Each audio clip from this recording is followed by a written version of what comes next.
Pagi hari ini, dalam doa pagi ini saya akan sharing berbagi dengan saudara sebuah pengajaran firman Allah yang saya berikan judul Hati Bapa.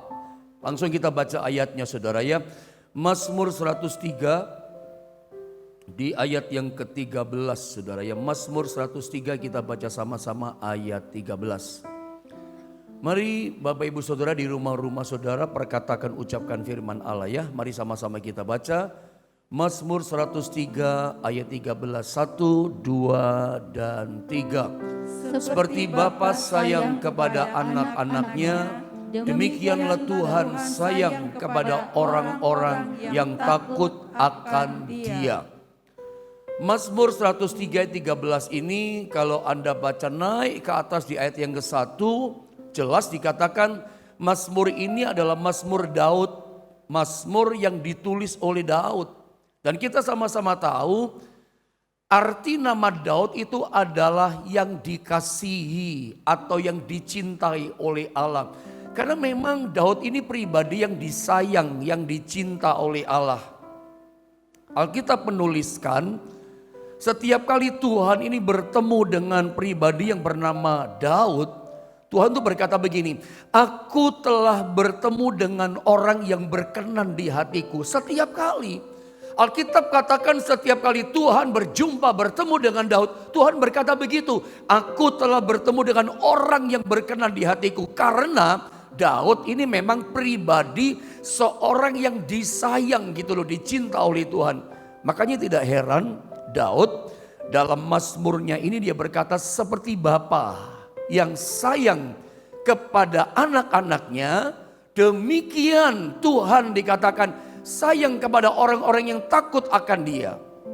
Yang saya ingin sampaikan dalam Mazmur 103 ini begini.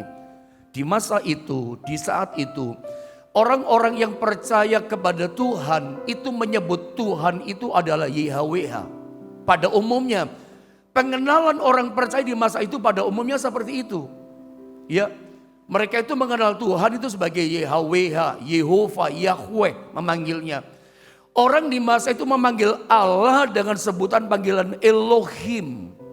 Tetapi ada satu pribadi yang sangat berbeda yang namanya Daud, seorang yang punya keintiman dengan Tuhan.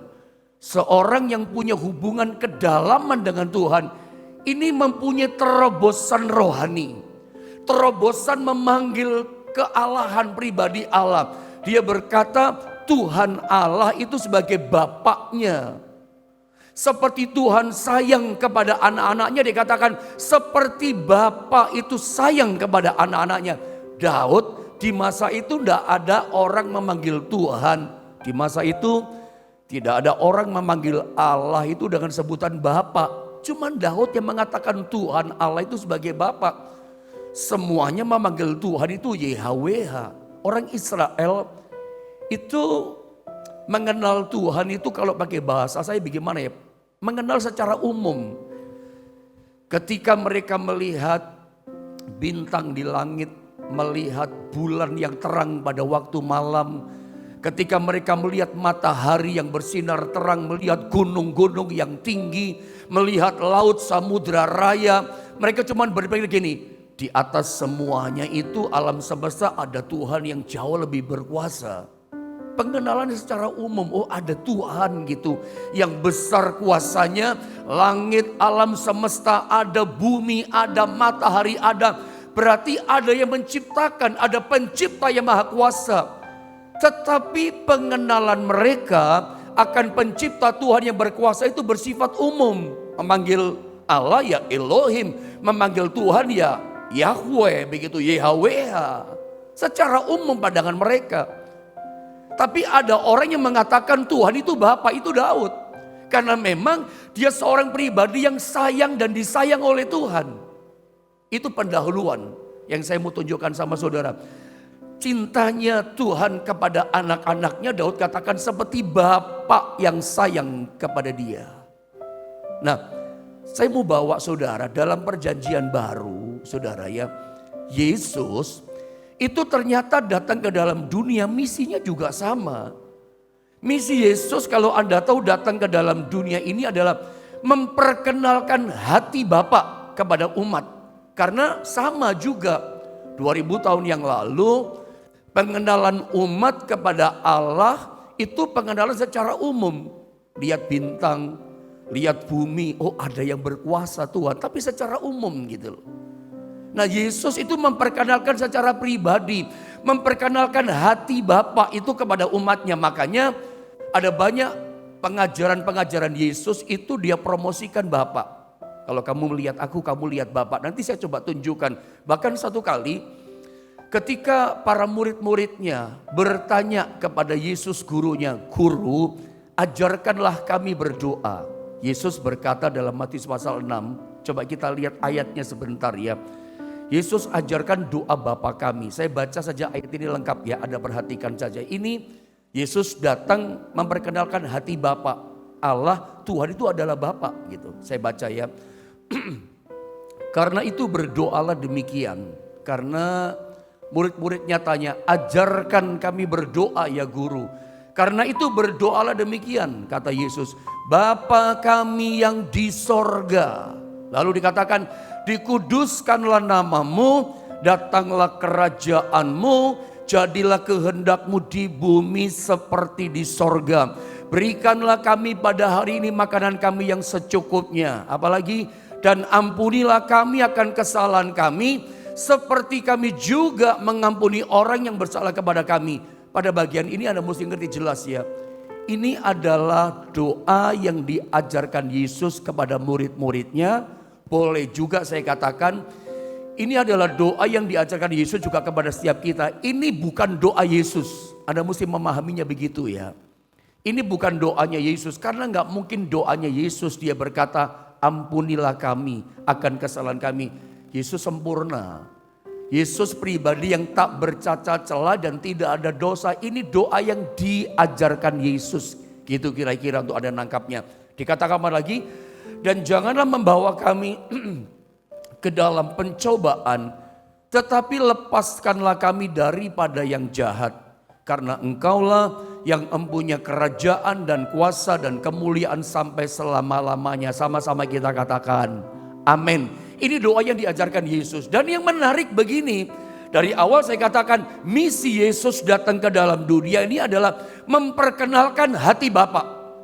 Tuhan itu Bapa, panggil Allah itu sebagai Bapakmu. Dia tunjukkan Tuhan itu Bapa. Sayangnya Tuhan kepadamu seperti Bapa. Sampai ketika murid-muridnya minta diajarkan doa pun mintanya kepada Bapa. Dikatakan begini dalam ayat yang ke-9. Saya baca ulang sedikit pada ayat 9. "Karena itu," tolong perhatikan bagian ini, "berdoalah demikian. Bapa kami yang di sorga." Loh ini menarik loh. Yesus ketika mengajarkan kepada murid-muridnya cara berdoa, kamu ngomong begini dalam doamu, "Bapa kami di sorga." Ini pun berlaku buat kita.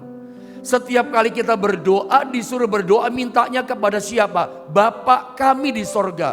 Bukan, ajaran ini mengajarkan kepada kita Bapa itu bukan cuma punya saya. Bapa kami, ada kata kami di sorga. Bapa kami di sorga. Ya, Bapa itu bukan cuma punya saya. Bapa juga bukan punya saudara.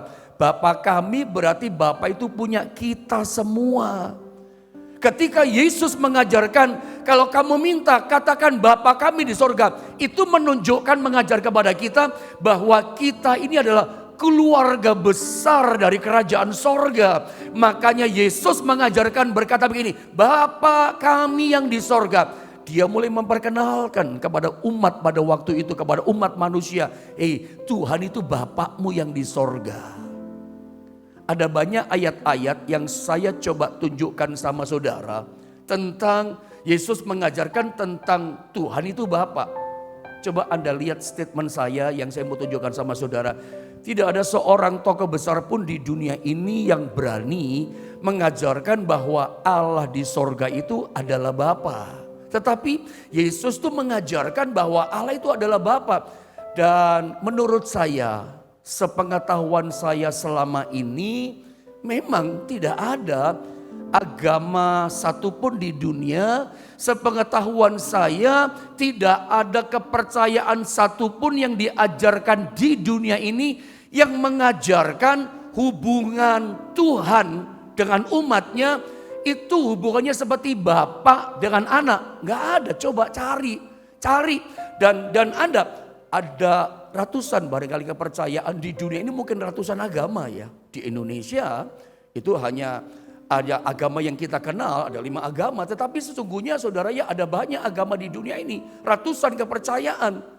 Tapi ternyata tidak ada satupun agama yang ada di dunia ini mengajarkan hubungan Tuhan dengan umatnya itu seperti hubungan bapak sama anak. Tentu saja saya harus berkata kepada saudara, ketika Yesus bawa misinya memperkenalkan Tuhan sebagai Bapa, pribadi Tuhan sebagai Bapa, Tuhan perkenalkan hati Bapa kepada umatnya.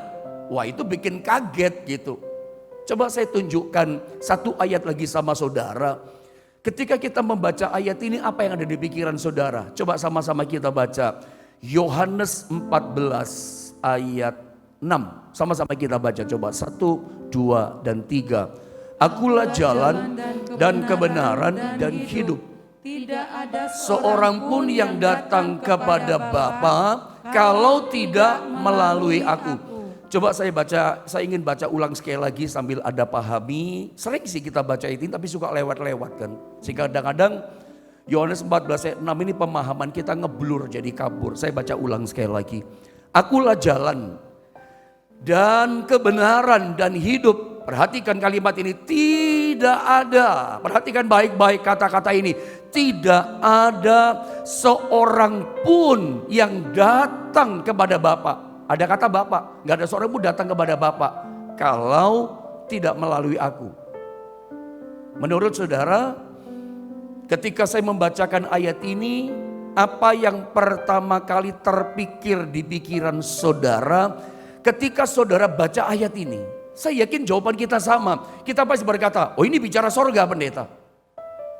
Kayaknya semuanya kita kayak paduan suara berkata, Yohanes 14 ayat 6 ini bicara sorga pendeta. Kita gak pernah ngomong ini bicara Bapak gitu saudara. Karena jujur saja, selalu ayat ini kita pakai untuk penginjilan kalau Anda masih ingat. Ya. Setiap kali kita ingin menginjil orang yang belum kenal Tuhan, setiap kali kita ingin masuk dalam kehidupan orang lain yang belum kenal Tuhan, supaya orang itu kenal Yesus, supaya orang yang belum percaya jadi tertarik percaya pada Yesus. Sesungguhnya jujur saja, kita semua suka pakai ayat Yohanes 14 ayat 6 untuk bahan ayat dasar penginjilan kita. Kita berkata begini, kalau kamu ingin selamat masuk sorga, jalannya lewat Yesus. Sudah jujur saja, gak usah bohong kita. Selalu itu kan yang kita katakan. Permisi bicara, juga buat teman-teman kita hamba Tuhan, kan itu kan yang kita bilang selama ini. Bahwa selalu kita katakan, kalau kamu ingin masuk sorga, jalannya hanya lewat Tuhan. Saya tidak berkata itu salah ya, tapi kurang tepat. Karena intisari esensi ayat ini, esensinya ya, saya ulang ya. Anda jangan salah tangkap, Yohanes 14 ayat 6 yang saya katakan sama saudara, saya bicara esensi pengertiannya. Saya bicara tentang intisari Yohanes 14 ayat 6, tegas saya berkata, ini tidak bicara sorga, ini bicara Bapa. Kita ini seringkali bicara tentang sorga sampai kita melupakan Bapa gitu ya. Tolong dipahami, ketika saya mengajarkan Yohanes 14 ini ternyata bukan bicara tentang sorga tapi bicara tentang Bapa. Bukan berarti saya berkata gini, oh kalau gitu pendeta Yohanes gak percaya tentang adanya sorga. Yo gak begitu loh. Saya dan kita semua percaya sorga itu ada. Saya suka bilang kepada saudara, senyata neraka itu ada, senyata itu sorga ada. Neraka itu tempat disediakan bagi orang yang hidup dalam dosa. Sorga Tuhan sediakan bagi orang yang hidup taat, percaya, setia kepada Dia. Bayar harga kepada Tuhan. Sorga disediakan buat kita. Sorga itu nyata, sorga itu ada. Saya sedang tidak berkata surga tidak ada. Tapi tetap saya berkata, saya bicara intisarinya loh. Saya ulang membacaannya. Akulah jalan kebenaran dan hidup. Tidak ada seorang pun yang datang kepada Bapa bukan sorga. Nah masalahnya ini, agama itu memelesetkannya. Ada orang-orang tertentu memelesetkannya, selalu bicara sorga. Agama itu selalu bicara menitikberatkan sorga, terus bicara sorga, mengajarkan sorga terus, dan melupakan Bapa. Yang saya ingin sampaikan begini loh maksudnya, bukan sorga tidak ada, sorga itu ada, sorga itu nyata. Tapi saya mau kasih tahu saudara bahwa begini, Bapa itu lebih besar daripada sorga. Saya teringat satu statement seorang hamba Allah yang bernama Jack Winter. Jack Winter beliau berkata begini, kemanakah kita akan pergi? Kita akan pergi kepada Bapa, bukan sorga. Karena Bapa adalah tujuan akhir kita. Memang Bapa tinggalnya di sorga. Memang betul saya sepakat setuju bahwa sorga itu tempat tinggal kita selamanya. Yesus mengajarkan Bapa kami di sorga. Sorga bicara tempatnya. Yang punya sorga siapa? Pemilik sorga siapa? Bapa pemilik sorga. Menurut Anda lebih penting Bapanya atau sorganya? Hamba Allah dari India bernama Sadhu Sudar Singh mengatakan, neraka itu berubah jadi sorga karena ada Bapa di neraka. Sadhu Sudar Singh mengatakan Bapa itu jauh lebih penting daripada sorga. Saya pun ingin berkata pada saudara, Bapa kita itu jauh lebih besar daripada sorga. Sorga itu tempat yang dia punya. Sadhu Sudar Singh luar biasa berkata, bahkan neraka tempat yang ada api penyiksaan, itu kalau ada Bapa dia berubah jadi sorga. Karena begini, sorga itu jadi indah, jadi penuh sukacita, tidak ada air mata. Sorga digambarkan tempat yang penuh bahagia, keindahan ada di sana karena ada Bapa di situ. Sorga indah karena ada Bapa. Coba kalau sorga nggak ada Bapa, sorga jadi apa? Agama sudah memelesetkan ini, terus bicara sorga. Ingat, tujuan akhir kita bukan sorga. Tegas saya berkata ya, saya tahu apa yang saya ajarkan ini sangat merombak pemahaman kita, membongkar pemahaman kita. Karena ada banyak orang Kristen berpikir bahwa tujuan akhir kita sorga. Bukan. Tujuan akhir kita adalah Bapa. Yesus sudah berkata gitu loh. Yohanes 14 ayat yang ke-6. Ya, tidak ada seorang pun sampai kepada Bapa. Ya, tidak ada seorang pun sampai kepada Bapa tanpa melalui aku. Jadi sampai kepada Bapa itu jalannya memang lewat Yesus. Itu betul penginjilannya. Tidak ada jalan lain.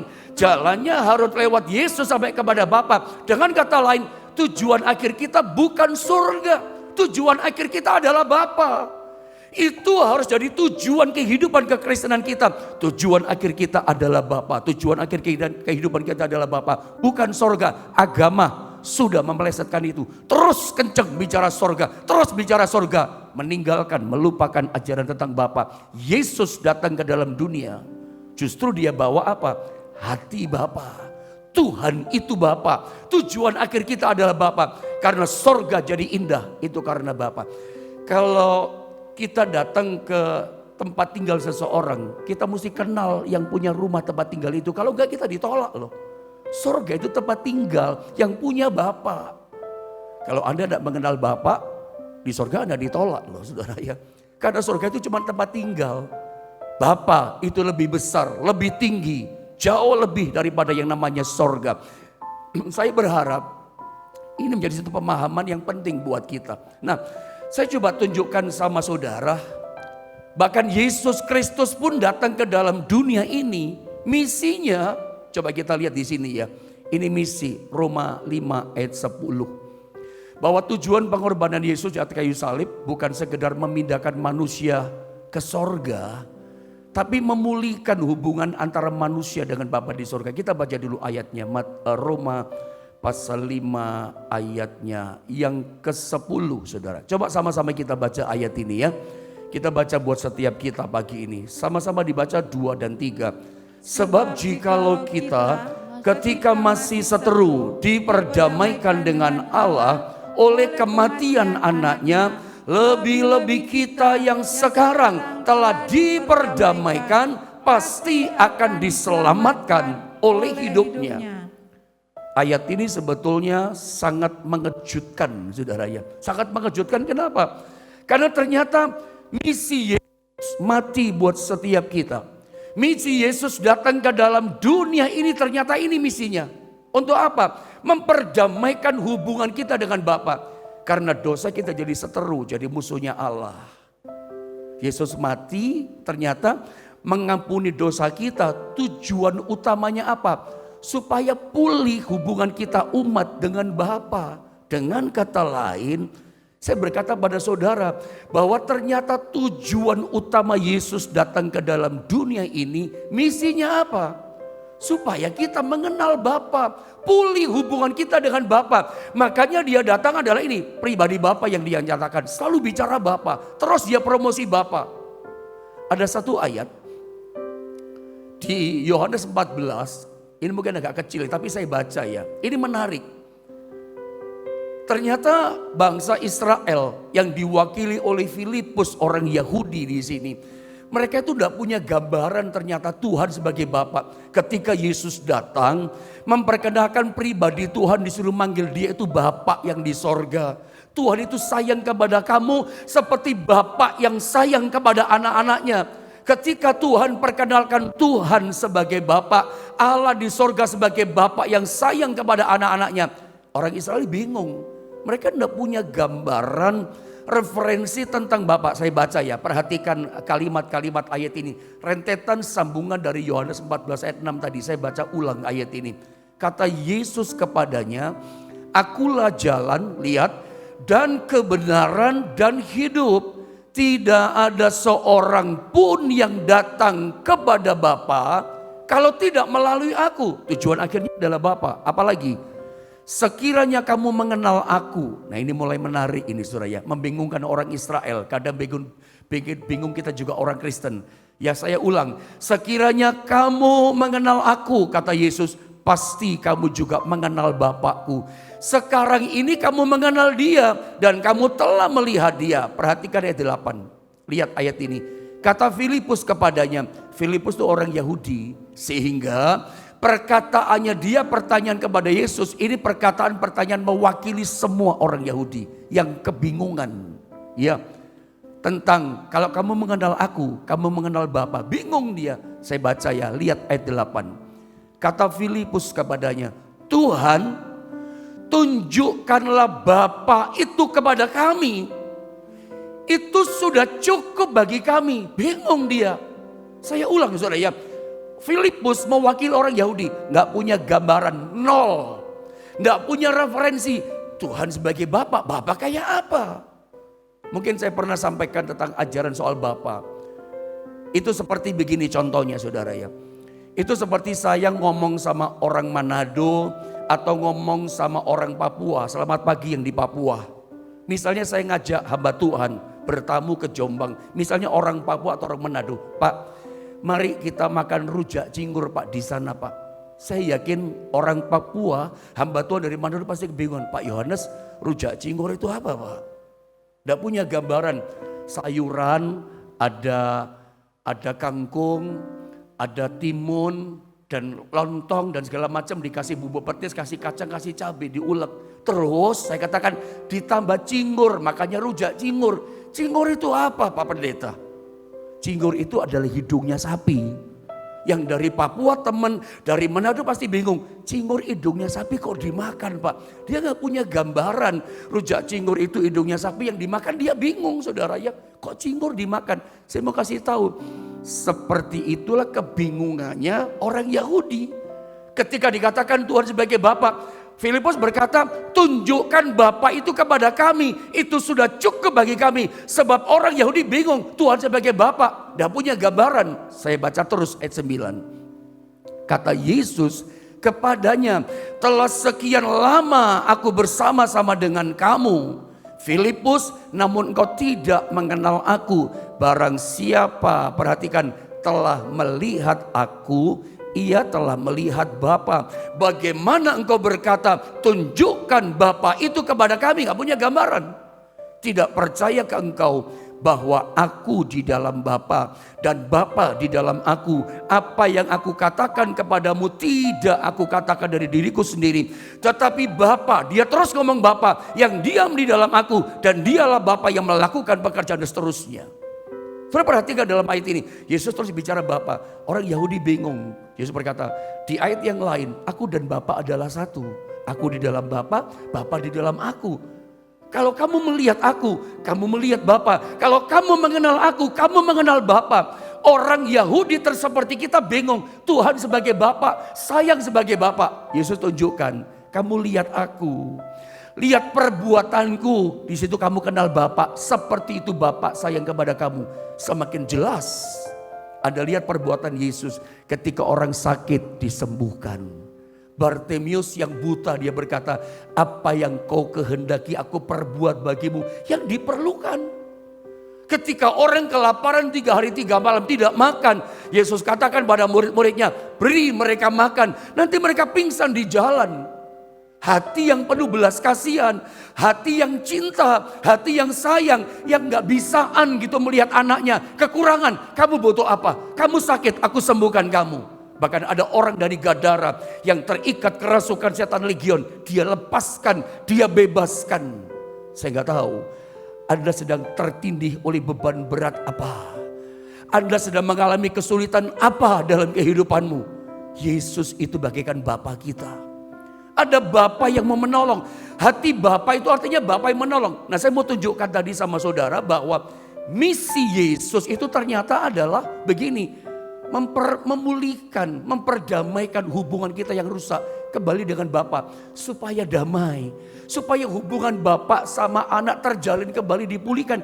Itu misi utamanya. Memangnya dia mati untuk apa? Bukan sekedar memindahkan kita dari dunia, dari neraka pindah ke surga. Bukan cuman itu. Ingat, saya ulang sekali lagi, Bapa lebih besar, lebih tinggi, lebih indah, lebih dari semuanya dari sorga. Sorga cuma tempat kok. Sorga itu kayak cuma rumah kita. Esensi dari rumah itu siapa? Kita yang terpenting. Kita itu lebih dari segalanya dibanding rumah kita. Rumah kita memang ada nilainya. Rumah saudara besar, mungkin harganya ratusan juta, miliaran. Tapi rumahmu yang melihatan tidak sebanding dengan pribadimu. Seperti itu Bapa di sorga. Kalau Anda tahu, Bapa di sorga lebih tinggi daripada sorga. Sorga bukan tujuan akhir kita. Tujuan akhir kita adalah Bapa. Yesus datang untuk itu. Untuk itu dia datang.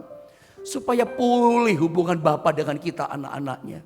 Ternyata misi Yesus itu adalah penting, itu dilanjutkan sama Roh Kudus. Coba kita lihat Roma 8:15 supaya kita lebih paham. Saya tambah ini ayat. Saya baca dengan cepat saudara ya.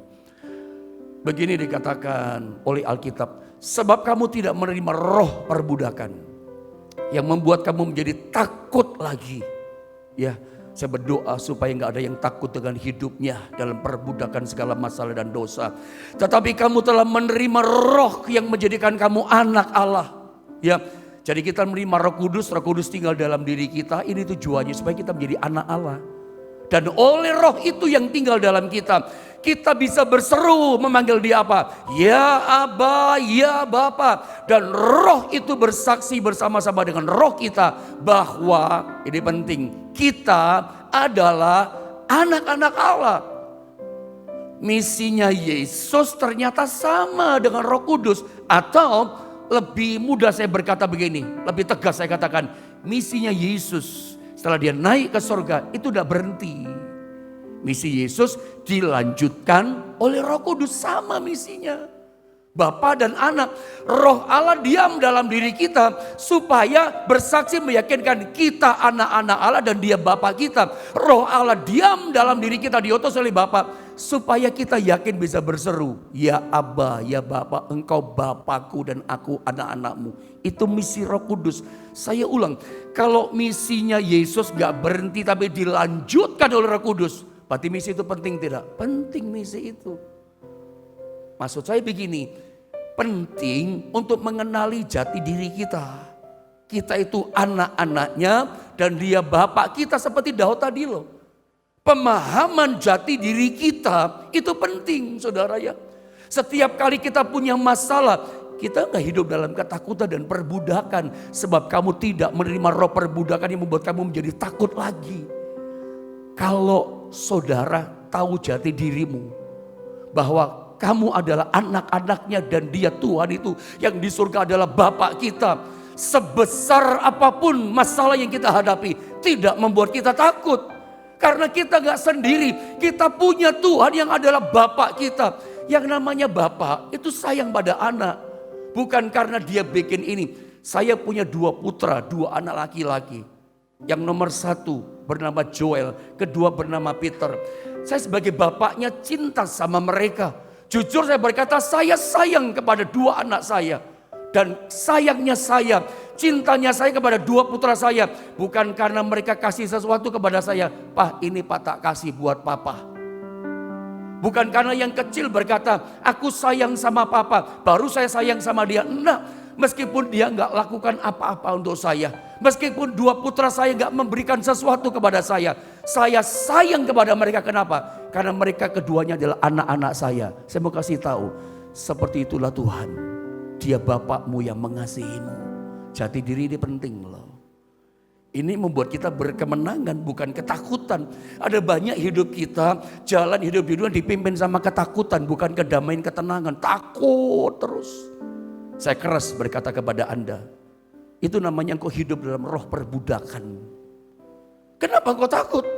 Karena engkau tidak kenal siapa dirimu. Engkau tidak mengerti tujuan imanmu. Yesus mati buat kita untuk kasih tahu hati Bapa. Kita punya Bapa. Udah diperdamaikan, hubungannya udah pulih. Kita punya Bapa, kita anak-anaknya. Dan saya berharap lewat firman Allah ini, Anda mengerti hidup kita bukan dipimpin oleh ketakutan. Hidup kita dipimpin oleh kepercayaan. Ada Bapa yang mengasihi kita, yang sanggup menolong setiap kita. Hari ini, apapun beban saudara, masalah saudara, Yesus sanggup menolong setiap kita.